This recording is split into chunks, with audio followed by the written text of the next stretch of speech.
Depuis quelques décennies, l'Afrique constitue l'une des plus grandes scènes de conflits armés.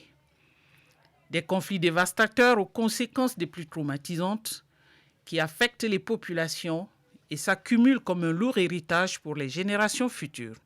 Nous sommes dans une situation où il y a eu des violations massives des droits humains avec des pouvoirs assez dictatoriaux pendant au moins 4 décennies. Et tout ce potentiel n'a pas pu être géré avec des thérapies sociales adéquates. Et le degré de traumatisme est assez élevé. Et il faudrait imaginer de nouveaux mécanismes qui prennent en compte tout ça en intégrant la guérison des mémoires. Avant même l'indépendance de notre pays, on avait déjà enregistré des violences. Et le paroxysme a été atteint en 2005. C'est donc suite à ce triste constat que les acteurs politiques du Togo se sont retrouvés au Burkina pour décider de la création d'une commission dont la mission serait effectivement de mettre en lumière les faits qui se sont produits depuis 1958 et surtout aller aux racines de ces difficultés qui provoquent à chaque élection des conflits et des violences au Togo. Bien que les conflits rwandais, libériens, sierra-léonais ou du Darfour soient plus emblématiques, la plupart des pays du continent ont déjà été ébranlés par des crises internes. En dehors de la persistance de quelques foyers résiduels de tension, quelques expériences, bien qu'encore fragiles, de retour à la paix entre les communautés s'observent dans les zones de conflit.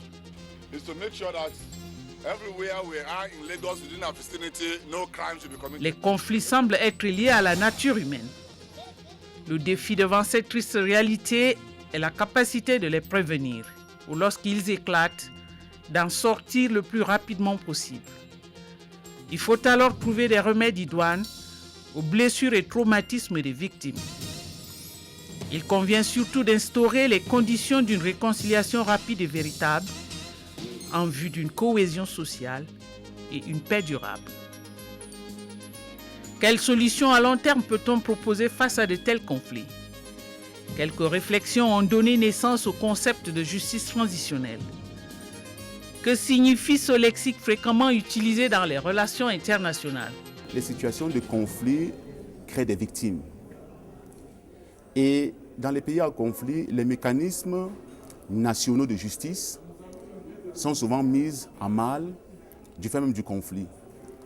Alors, on a imaginé une formule des formules qui se regroupent sous le concept générique de justice transitionnelle, qui vise tout simplement à permettre aux victimes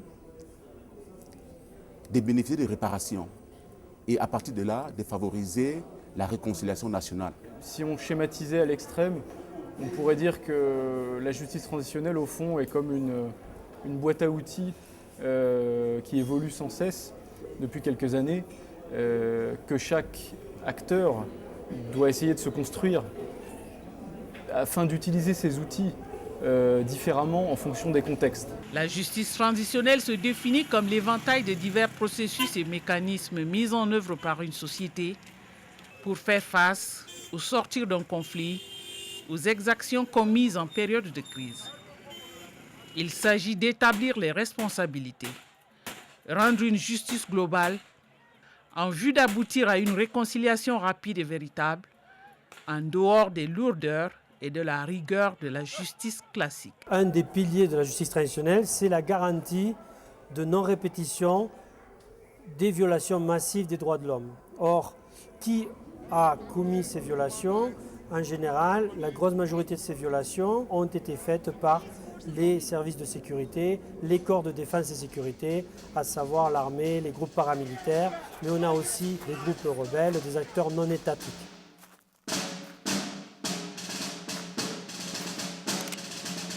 Dans la reconstruction, il y a différentes étapes. On va commencer aux accords de paix et ensuite la mise en œuvre des accords de paix. Déjà dans les accords de paix, on peut prendre des mesures qui vont garantir que l'on va s'intéresser à ces mesures-là, ces mesures de justice transitionnelle. À savoir, quand on va intégrer les différents groupes et rebelles, on va essayer de mettre en place des filtres, ce qu'on appelle faire un criblage, c'est-à-dire être sûr que des gens qui sont impliqués dans ces violations ne puissent pas obtenir des postes dans le nouveau corps de sécurité.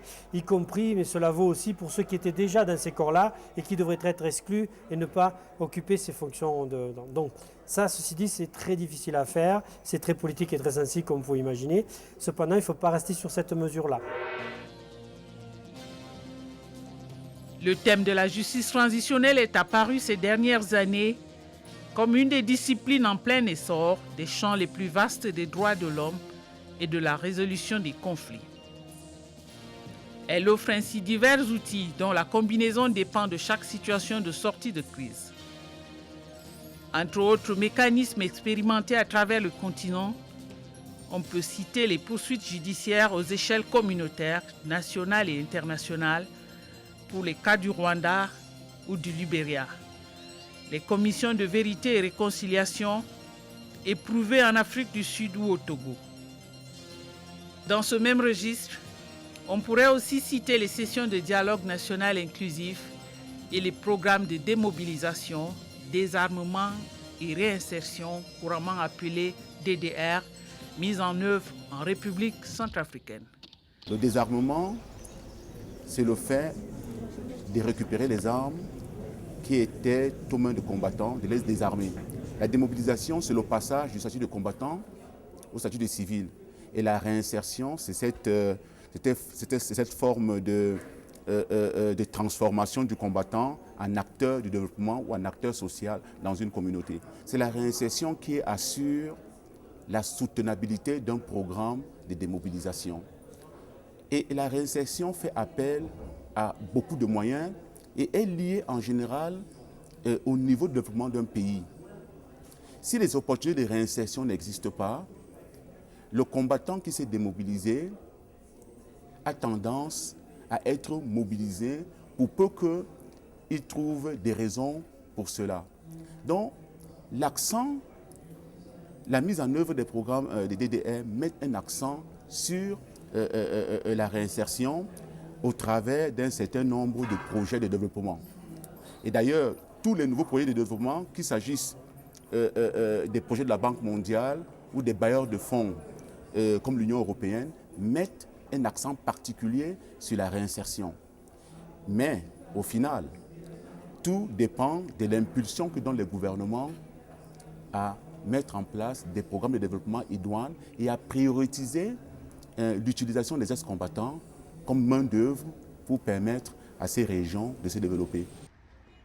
Si la pertinence et l'urgence de la justice transitionnelle ne sont pas sujettes à caution, sa mise en œuvre doit encore faire face à quelques insuffisances de divers ordres, notamment dans la coexistence entre les juridictions internes et internationalisées chargées de la poursuite des crimes commis lors d'un même conflit.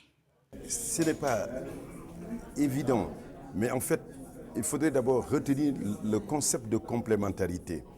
Il résulte du statut de Rome qui a prévu qu'il y aura une complémentarité entre les justices nationales et la Cour pénale internationale. Ce qui signifie qu'en ce qui concerne les crimes internationaux, comme les crimes de guerre, les crimes contre l'humanité et les génocides, ces crimes doivent être jugés par les juridictions nationales. C'est en l'absence de jugement ou de volonté manifeste de ne pas du tout alors juger ou que l'État a l'incapacité de juger que la Cour pénale internationale devienne compétente. Mais ce qui est mis en avant dans le principe de complémentarité, c'est qu'avant que la justice ne devienne internationale, elle doit d'abord s'exercer in situ, sur le plan local. Cela voudrait dire qu'il faudrait tenter tous les mécanismes, par exemple, traditionnels, de règlement des conflits ou les mécanismes de la justice classique pour trouver une solution. Et lorsqu'il y a des graves crises ou des graves violations des droits de l'homme, où il y a eu des crimes de masse, en ce moment-là, il y a la possibilité d'expérimenter une nouvelle forme de justice que l'on appelle la justice transitionnelle, qui va mettre l'accent sur d'abord le droit de savoir, le droit de savoir, le droit de juger, le droit à la réparation et en fait aussi trouver les garanties qui permettent la non-répétition des crimes de manière à trouver la réconciliation et la paix dans un pays. La justice transitionnelle symbolise cette recherche de la paix sociale à travers la continuité et la sérénité de sa mission. D'où la nécessaire synergie d'action au niveau communautaire, national et international. Dans un contexte africain caractérisé par une cosmogonie propre à ses peuples, quel rôle pourrait jouer la culture africaine dans la mise en œuvre de la justice transitionnelle? L'Afrique a un répertoire inimaginable de ce que j'appelle technologie sociale ou technologie symbolique, c'est-à-dire des actes et des pratiques sociaux, de réarrangement et de réinterprétation de ce qui arrive aux gens et des solutions et qui rendent en fait la vie possible entre les individus et les sociétés. Et ce que j'appelle cette technologie symbolique, c'est par exemple les rituels. En Afrique, les rituels ne sont pas dissociables de thérapie. Nous avons des différentes sortes de rituels qui varient des rituels de lignage au sein de la famille, avec une mobilisation familiale, ou bien des rituels sans lien régionaux qui regroupent en fait non seulement des victimes, mais aussi des auteurs qui viennent en fait suivre un chemin thérapeutique offert par les chefs religieux et qui leur donne une certaine paix intérieure pour continuer.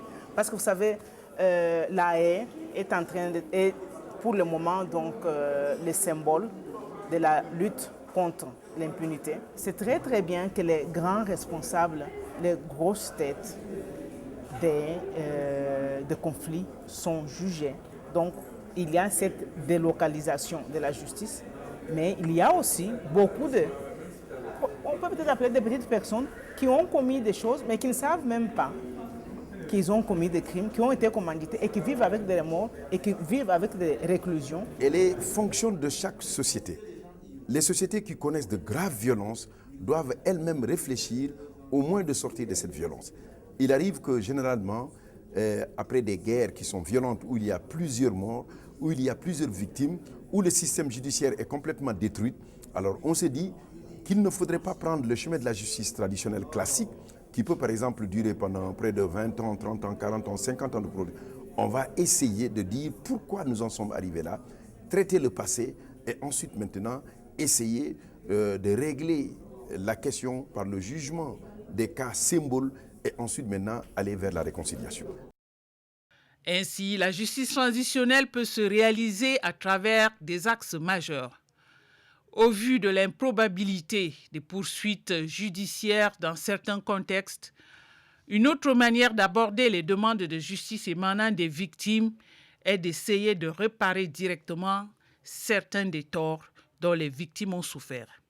En matière de réparation, quels que soient les types d'exactions, que ce soit des viols ou autres, il existe quatre niveaux standards de réparation. Il y a les réparations qui sont faites à la communauté qui est concernée. Il y a des réparations qui sont faites directement aux victimes. Et quand elles sont faites aux victimes, elles peuvent revêtir la nature, l'aspect financier, l'aspect symbolique et l'aspect communautaire. Je m'explique. Pour une communauté donnée, il y a eu viol massif de femmes et d'hommes, parce que c'est les cas que nous avons vécus. Il y a toujours une stigmatisation qu'on ne souhaite pas, mais qui est faite, et qui a des conséquences sur les droits sociaux et économiques des ressortissants de cette communauté-là. Ils sont un peu marginalisés au sein de leur propre communauté. Mais les responsables de la communauté en sont conscients. Donc, quand il y a une opportunité de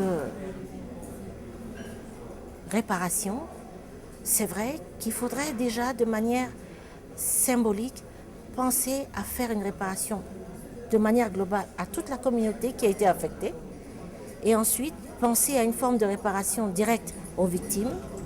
Avoir un peu l'ampleur de la situation de la répression des violences sexuelles au Congo, il y a il n'y a pas un schéma qui est préétabli par rapport à cette situation-là.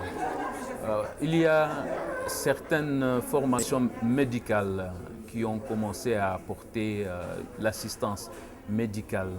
Il y a certains acteurs de la société civile qui ont commencé à accompagner psychosocialement les victimes. Mais le volet de justice pose encore problème.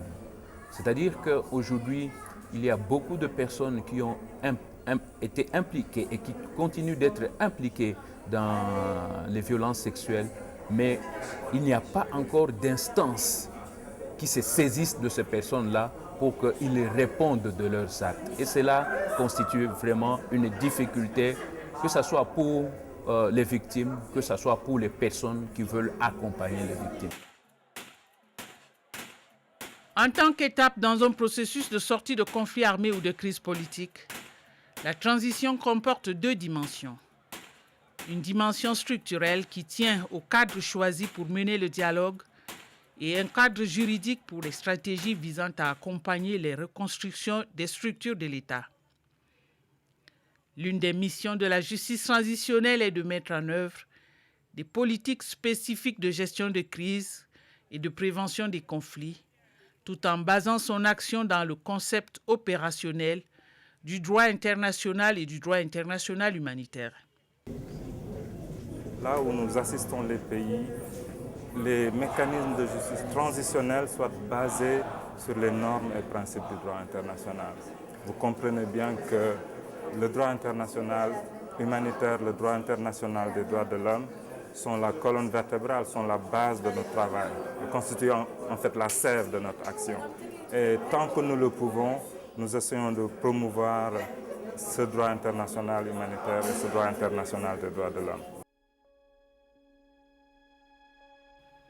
Depuis son adoption par les institutions internationales, des projets de coopération liés à l'expérimentation de cette philosophie font l'objet de beaucoup d'intérêt. Dans le cadre de cette coopération, une première conférence régionale sur la justice transitionnelle s'est tenue à Yaoundé au Cameroun en décembre 2006. Initiative du département fédéral des affaires étrangères suisse et du ministère français des affaires étrangères européennes, en partenariat avec le Centre des Nations Unies pour les droits de l'homme et la démocratie en Afrique centrale, basé au Cameroun. Axée sur le thème « La justice transitionnelle dans le monde francophone », cette première rencontre visait à dresser un état des lieux de la justice transitionnelle dans les pays francophones. Après ce regard circulaire d'une cinquantaine de participants sur la question de la justice transitionnelle en Afrique, une deuxième rencontre a réuni du 17 au 19 novembre 2009, toujours à Yaoundé, un plus grand nombre de participants, recrutés majoritairement au sein de la société civile. La raison pour laquelle nous avons souhaité convoquer cette deuxième conférence était au fond de procéder à une forme de bilan de la pratique pendant ces 3 dernières années dans la région et surtout de faire un bilan de ce à quoi avait pu servir la première conférence en termes d'acquisition des outils et comment finalement les participants qui sont venus en 2006 ont pu utiliser dans leur pays ou dans leur région les outils de justice transitionnelle qu'ils avaient pu découvrir, qu'ils avaient pu s'approprier en 2006. Le principe, évidemment, c'est de pouvoir, pour nos ministères en particulier, venir appuyer la capacité des acteurs de la région d'Afrique centrale, d'Afrique de l'Ouest, avec un accent tout particulier pour l'espace francophone, pour pouvoir adresser en fait les problématiques que connaissent leurs pays pour résoudre durablement des conflits parfois qui datent déjà de quelques années, d'autres fois qui datent de très récemment ou sont peut-être même encore en cours. Et donc notre souhait, c'est simplement d'offrir une plateforme par laquelle les praticiens de la région qui sont engagés dans une recherche de solutions pacifiques et de digestion du passé douloureux de leur pays puissent se nourrir, puissent acquérir des outils ces outils de justice transitionnelle précisément qui permettent de faire ce lien entre un passé douloureux et comment le surmonter pour aller de l'avant avec une société qui se retrouve composée et qui accepte d'avancer malgré les douleurs du passé. Les premières expériences de la justice de transition ont commencé véritablement après la Deuxième Guerre mondiale. Et sur notre continent, c'est véritablement avec la Commission sud-africaine Vérité et Réconciliation qu'on a commencé de façon pratique à parler de justice de transition. Une expérience que j'ai en tête, c'est l'expérience de la République démocratique du Congo qui, au lendemain des accords de Sun City, avait mis en place une commission Vérité et Réconciliation. Mais malheureusement, cette commission n'a pas pu fonctionner tout simplement parce que les règles de mise en place d'une commission Vérité et Réconciliation n'ont pas été respectées.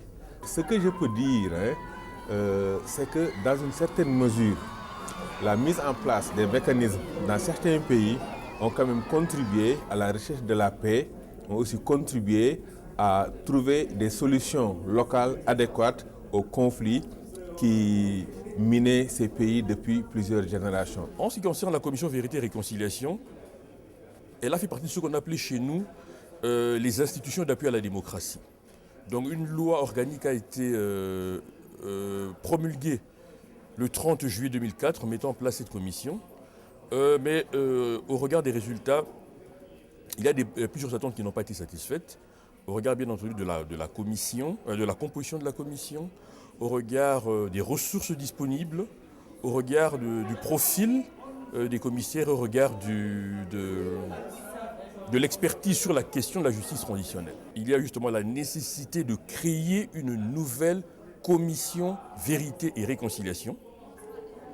Il y a eu la question du fonds d'indemnisation au profit des victimes et il y a une résolution, une recommandation relative à l'ouverture des enquêtes en ce qui concerne les violations du droit international humanitaire et également les droits de l'homme qui ont été perpétrés au regard des conflits que la République démocratique du Congo a connus pratiquement depuis 1996. Les Africains ont un savoir, il y a un savoir local immense, mais qui a ses limitations. Comme tout savoir, même les commissions de vérité inventées ou appliquées ailleurs et tout ça, ils ont aussi leurs limitations, donc les rituels aussi. Donc ce qu'il y a, c'est de voir quels sont les éléments qui peuvent nous aider en fait à développer des outils appropriés. Parce que vous savez, vous m'entendez parler de technologies sociales, mais il y a aussi des technologies comme techniques.